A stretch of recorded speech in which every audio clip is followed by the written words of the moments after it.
तर नमस्कार मित्रांनो, मी आज जाणार आहे शेताकडे. तसं तर मी रोजच जातो. तर आज छातीवर 50 किलोचा दगड ठेवून शेताकडे चाललो. तर कसं काय तुम्ही म्हणसाल, कसं काय? कारण हे बघा चिखल, नुसता चिखल हायवेवर 3 किलोमीटर झाला आणि 3 किलोमीटर याला. सगळं 6 किलोमीटर नुसतं चिखल कच कच तुडीत निघालो की मग शेताकडे. मध्येच लागला आमच्या तुकाराम भाऊचा दोडक्याचा प्लॉट. इशेच हार्ड बघा कसा एक नंबर आहे की नाही प्लॉट.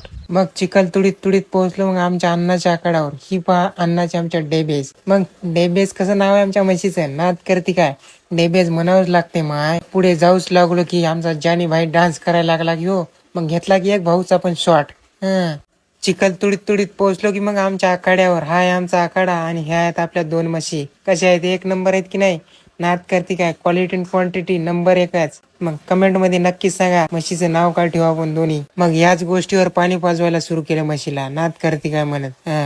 मग भडा भडा उडीले की हो 4-5 बकेट पाहिजे पाणी म्हशीला बी. झालं की मग पाणी पाहिजे. मग केला चारा कात्रा कर कर उगा कातरला कर कर टाकला भड भड म्हशी पुढे. नुसतं म्हशीला चारा टाकून टाकून लागली की हो मग भूक. मग बसलो जेवाय, घेतले टिफिन, उघडली होती आलूची भाजी आणि चपाती. मारला ताव.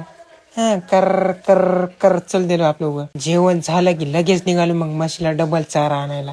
पाऊस काय उघडणाच राय. गेलो भिजत भिजत. मग उसाची पानच लागू लागली की हो गाला कर कर कापू लागला अंग बी उसाच्या पानाने. आलो कसं बस सरकारी गवतापाशी, अंग कापत काही, पाय निष्ठत काही, तरला चवाळ आणि कापाय चालू कर कर सरकारी गवत. केला भारा आणि नेऊन टाकला आकाड्यावरच डायरेक्ट. मग आला की हो कटाळा म्हशीला चारा टाकून आणून कापून हे करून ते करून हे करून.